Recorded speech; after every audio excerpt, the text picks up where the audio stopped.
are your hosts. I am Zhi Yu. I'm Xin Hui. I am year 4. I'm year 2. I'm from Triple E. And I'm also Triple E. Yeah!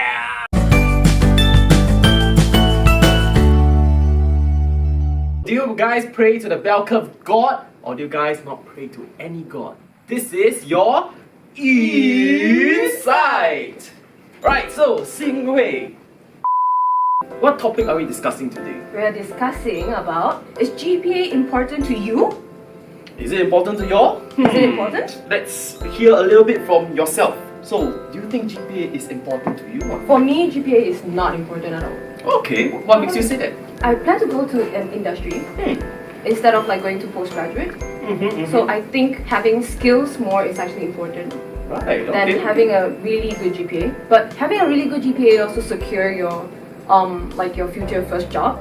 But I think the skills you have for your future job is more important. How about you, Zhi? I have high expectations for myself. I try to aim as high as possible. But, like deep inside, I don't think GPA is that important. I feel like it's more of the skills, the friends, the knowledge I can pick up over university that's the most important thing in your life as a university student. Do you want to be in a dean list? For my first year when I was a freshman, I was in the list. Oh. Yeah. However, in year 3, something called electromag happened, EE3001, and semiconductors EE2103. That's my favorite one. Yes, I cannot say the same for myself. That's not my favorite one. So because of those two things, okay, I was kicked out of the Dean's List. GPA. Yeah, but honestly, like when I came into university, I had no expectations going to Dean's List at all. Oh. Yeah, I was just do my very best. Whatever happens, happens. As long as I do my best, I'm able to face myself. Right. So the Dean's List is more of like a happy accident. Oh. Like I was one day I was like at Fine Foods eating my very outrageously priced Cai Fan. Okay. And I just received an email from, I believe it was undergrad studies. They say, oh, congratulations, you have made it into Dean's List. Then I'm like, did they send the wrong email to me? So yes, so it was kind of a happy accident. So what about you? Is Dean List, that title, special to you? For me, it's not that special. Unless you really want to go into postgraduate, as I said earlier, and you want to show like, oh, I'm in a dean list. I'm eligible for this postgraduate. Right. But I think going to industry-wise, I don't think dean list is that much important. Right, that makes sense. Yes. For Dean's List, right, I will feel that it's kind of like your own expectations. Do you expect to make it up there? Or do you expect to like just come out of uni with just an honours degree? So, speaking of expectations, when you first came into university, may I know what is your expectations? My expectation here is just to study Triple E initially, just want to like understand what Triple E is without any expectation of like having honours in the beginning. But then when I start in my first semester, after that I was in the honours. Oh, okay. So I just kind of roll from that. I don't really care what GPA I get. As long as I pass, I graduate, I'm done. Alright. So your expectation is like, It's nowhere there. Whatever happens, just happens. Yeah, That's how you do your what's best. there. Right. That's great. So expectations, I feel, is what determines the amount of effort you put in. Right? Because some people, they come into university expecting to get, oh, I want 5.0 GPA, I want valedictorian. Dean's List, I want to get valedictorian, right? So because of those expectations, they tend to like go all in on their academics. On the other end of the spectrum, we have like some people that, oh, I just want to have fun in uni. This is my final frontier before I become a working adult. Yes. I just want to enjoy the final minutes of being a student. So that's why they are like, oh, I'm here to have fun. I don't care about GPA, as long as I can get a degree, I'm happy, right? That's me. Right. So speaking of GPA, are you on scholarships? Yes, I am. Oh, really? I'm getting a Brunei scholarship. Okay. So there's no certain GPA for me to target at every sem, but you need a certain GPA before you graduate. Right. So that determines if I'm going to work with the government or not. How about you? I have one scholarship. Oh. It's called Mummy's Scholarship. Oh. Yeah, my mom sponsored everything. Yes. Oh. So AKA, In most layman's terms, prestigious the most prestigious. I scholarship. have no bond, I have no requirements. I just every day go back to my house. Mom, can I have some money? Mommy scholarship. Wow. Yeah, so in layman's term, I have no scholarship. So I'm not really But you're that born to pressured. her. I'm born to my mom. So that's a lifetime bond. I will discuss this at home with my mom. But yes, so I'm not bonded by any scholarship apart from mommy's scholarship. So GPA, I have no pressure to maintain the GPA. So yes. So honestly, why am I working so hard? That's for you to think when you go back. Okay, I'll think of it in the shower. Why am I working so hard? Speaking of scholarship, well, do you know that there's other financial aids apart from scholarships? I think NTU does have that. Right. Yeah. So like bursaries, True. your awards by like miscellaneous donors, all those. Some of those awards require a minimum amount of GPA. I think GPA might be important to some people. Correct. If they really need the financial aids, Yes. then I think GPA is a way to get it. Right. But in uni life, right? GPA is not everything. Do you agree with me? I agree. Right, because we have plenty other like stuff that you can do in university. Yes, Such joining as clubs. Clubs, of course, not the Not the Clark Key, tunsu. not the Clark Key, Fort Canning clubs, but those clubs such as Triple E Club, GPA Club, MLDA, MLDA, and Garage, Marvel, the whole club. Hall clubs. Yes. Yes. So there's plenty of clubs in NTU for you to join. So, do I focus on GPA, or do I go all out and just club, or do I do both? What do you think, Xin Hui? For me, I have to do both because as an international student, I have to secure my hall, so I have to join CCA and prioritize school as well. Alright, How about you, alright. G? So for myself, right, I have no need for CCA actually. Yeah, because my hall is not located in NTU. It's located somewhere else in Singapore.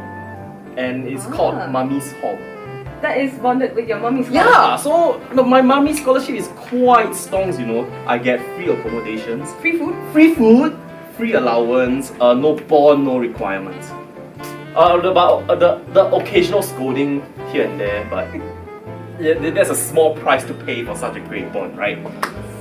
But despite that, right, I'm still quite active in a lot of CCAs, I think. Yeah. What like, makes you want to join all the CCA? I'm nearing the end of my student life. After this, right, I'm just gonna be a working adult. Work until I die. Until you retire. Yes, retire or die. Right? So because of that, right, I feel like I want for my final year, right, I want to enjoy a little bit of uni life. Right? Because I matriculated during the peak of COVID, so there wasn't that much student life. And you're a direct year 2 I'm direct year 2 as well, so you have more GPA, more AUs Yes, to correct. carry during Correct. your year 2s. Yeah, year 2, year 3 was pretty harsh because of the huge AU requirements.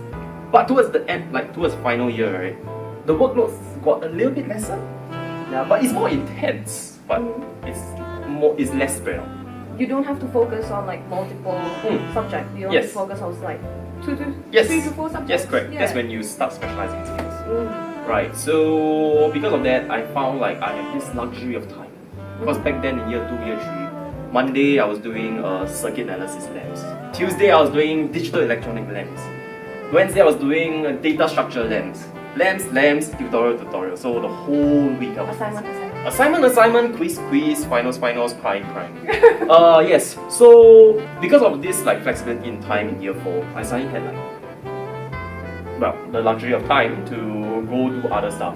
Because of that, I'm now inside EEE Club, I'm inside EEE Elite, I'm also a peer tutor for engineering math. Yeah, and I would say honestly, it's not something that I regret.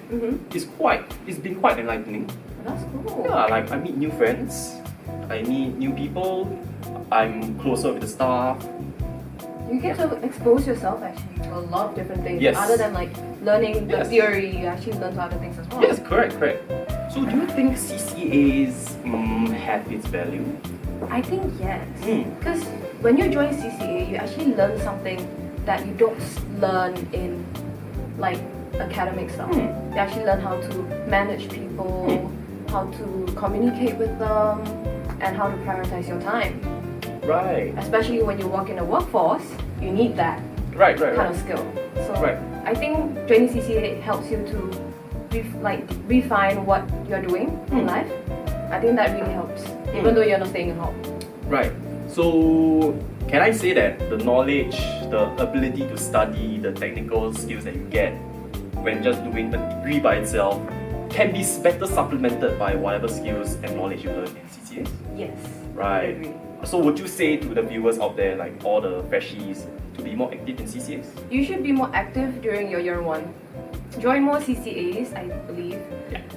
Don't just stay there, focus solely on your academic, because I think when you join CCAs, it actually helps you to learn how to prioritize your time, especially when you get to year 2. You have a lot of modules to take. That's where you know how to prioritize your time.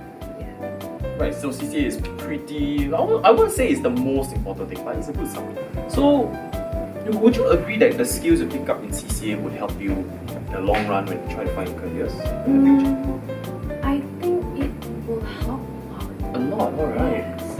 Especially if you're going to like the non-technical side as well. Like if you're going channel into business and all that. Let's say you're joining a club that has like you're managing on business side. It can help you a little, or at least it helps you when you're joining like in a workforce in the business side. Let's say you don't want to get into technical after AAA graduating. And yeah, you can help you from that. Right, that makes a lot of sense actually. So, upon a scale of 100%, right, how many percent do you think should go into CCA? How many percent do you think should go into GPA? For me personally, I think GPA is 60, CCA is 40. How about you? My ratio would hover around the number as well. Yeah, but obviously I would tune it accordingly. So Especially during exam season. yeah. So during exam season, it's 100% GPA, 0% club. Yes. I just the Telegram. Long click. Mute. Then type in a group, don't disturb me. Yes.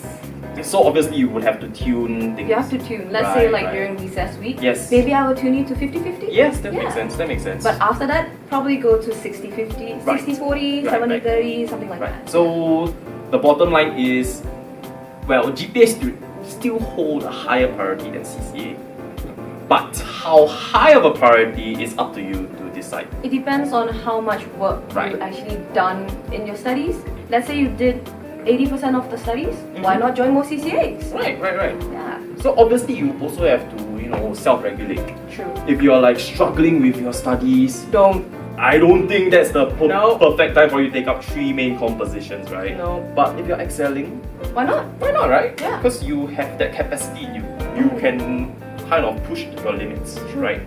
So yeah, it's kind of a lot of self-regulating is needed in like this case, because only you yourself know best what you're capable of. Is GPA temporary? GPA temporary, well, I've talked to a lot of seniors in the past, like, because like they're all like 30 years old, they're all working, they've already done their first job hopping, all those. They, like, their consensus is like GPA is temporary. Actually is temporary, because I heard a lot of like opinions like GPA only matters for first job. True. Yeah, it only matters for first job. Once you reach the second job, yeah, it's all the skills you learn in the first job. Correct, exactly. So your GPA determines your starting day. So this is why, like in resumes, right, you see fresh grads, education is first, experience is second. But once you've done your first job hop, it swaps. Experience first. Yes. And then your projects, you will see that GPA. like education is at the bottom. Yes. Exactly. Once you get into 10 years of work, I believe none of the HR will look at your GPA. Yes. They will just eliminate that part. Correct. And look at what skills you have, what Correct. projects you've done in your working years, and that's all. Correct. So, but GPA does give you like a higher boost. Yes. It does a push good you push, higher. a good start. Yes, correct. Yes. It gives you a good start, but the journey is you still have to take it, True. like as you live your life, right? So GPA is temporary, but like myself, right, I tend to sacrifice a lot of my health in order to like meet my own personal expectation of having a first class GPA. So I would like to ask you, Xin Hui, like where do you draw the line between health and work?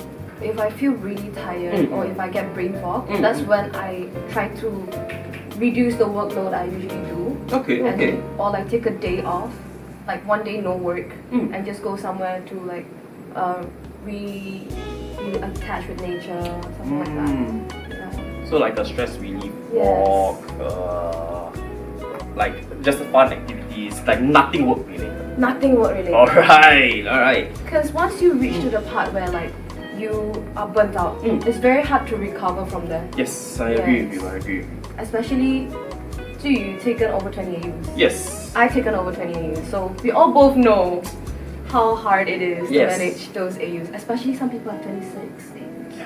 Crazy. Salute them. Extremely crazy. Yes. Different people have different coping mechanisms, but the opposite is true. Different people also have different stresses.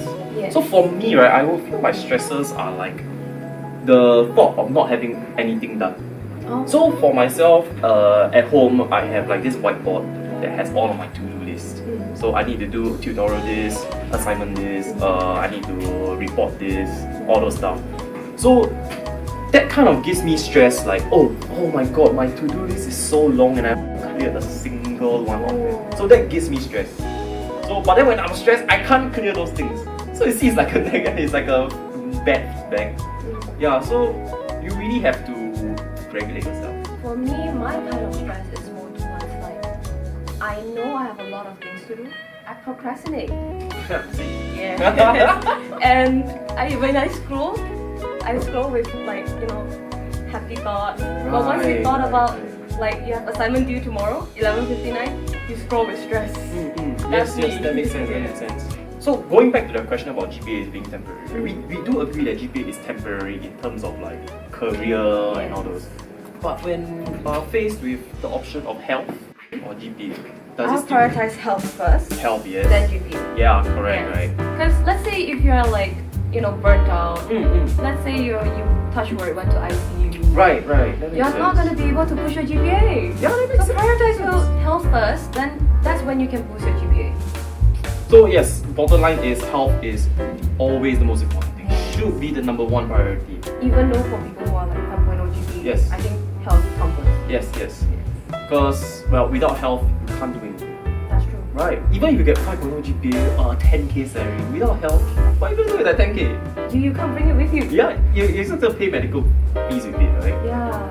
So, from this whole conversation that we had about GPA, health, CCAs, what do you wish our audience take away from this conversation? For me, I think try to balance what you are like doing in your life, especially your 20s age. Like you need to know how to prioritize your health, your CCAs, your GPA as well. I think that's very important. But GPA is not everything. That's what I would say. How about you, Zhi Yu? I just want them to take away this 10 years down the road. Whatever grades, whatever GPA you get in uni will just be a passing thought. But the experience, the friends you made, the knowledge you learn, skills you learn will stay with you through. Oh, don't get so fixated on GPA. It's not the end all be all. Your life is worth much more than that. So stay tuned for the second episode where we discuss on the intricacies of how to juggle commitments and GPA. So that's part 2. Right. See you in part 2.